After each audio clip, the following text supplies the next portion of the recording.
அஸ்ஸலாமு அலைக்கும். இன்னைக்கு நான் உழவர் சந்தைக்கு போயிட்டு வந்தேங்க. திருச்சி உழவர் சந்தைக்கு ஹாஸ்பிட்டல் போனோம்.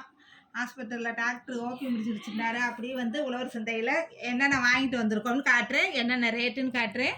இங்கே பாருங்க, இது மரவள்ளி கிழங்கு. ஒரு ஊரில் குச்சி கிழங்கு, மச்சினி கிழங்குன்னு சொல்லுவாங்க. ஆனால் எங்கள் ஊரில் மரவள்ளி கிழங்குன்னு தான் சொல்லுவோம். இது கிலோ 40 ரூபா. இந்த பனங்கிழங்கு கட்டு 50 ரூபா. பனங்கிழங்கு கிடச்சா வாங்கி சாப்பிடுங்க, சுகருக்கெல்லாம் நல்லது. சுகர் சாப்பிட்டாலும் இல்லாதவங்களுக்கு வராதுன்னு சொல்கிறாங்க, சாப்பிடுங்க. இது கடலை 2 காப்படி 50 ரூபா. இது பெலா விதை 1/4 கிலோ, 1/2 கிலோ 50 ரூபா. இரியா இந்த வெள்ளரி பிஞ்சு எடைங்க, இது 30 ரூபா 1/4 கிலோ.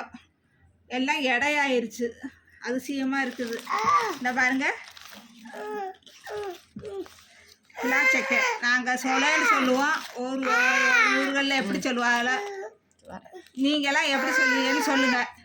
இது பிளாச்சலை வாங்கினோம் 1/4 கிலோ 50 ரூபா. இது கொஞ்சம் கனிஞ்சதாக வாங்கினோம். இது கொஞ்சம் காய் வெட்டாக வாங்கினோம். வச்சு சாப்பிட்ற மாதிரி இருந்தால் கொஞ்சம் காய் வெட்டாக இருந்தால் நல்லா இருக்கு. கனிஞ்சதாக வாங்கினா இதாகிருந்து வாங்கினேன். இதுவும் 50 ரூபா தான் 1/4 கிலோ. இதுவும் 1/4 கிலோ 50 ரூபா தான். நாங்கள் பிளாச்சோலைன்னு சொல்லுவோம், நீங்களாம் எப்படி சொல்கிறீங்கன்னு தெரியலை. நீங்களாம் எப்படி சொல்லுவீங்கன்னு எங்களுக்கு கமெண்ட்ஸில் சொல்லுங்கள். இந்த பாருங்க, சக்கரவள்ளி கிழங்கு கிலோ 60 ரூபா. இது கிலோ 60 ரூபா. இது மலச்சிக்கலுக்கெல்லாம் நல்லதுங்க, சாப்பிடலாம். சக்கரவள்ளி கிழங்கு ரொம்ப நல்லது. இங்கே பாருங்கள், தர்பூசணி வாங்கினோம். கிலோ 20 ரூபான்னு கரெக்டாக 3 கிலோ இருந்துச்சு, 60 ரூபா. இந்த ஜாமான் தாங்க வாங்கிட்டு வந்தோம்.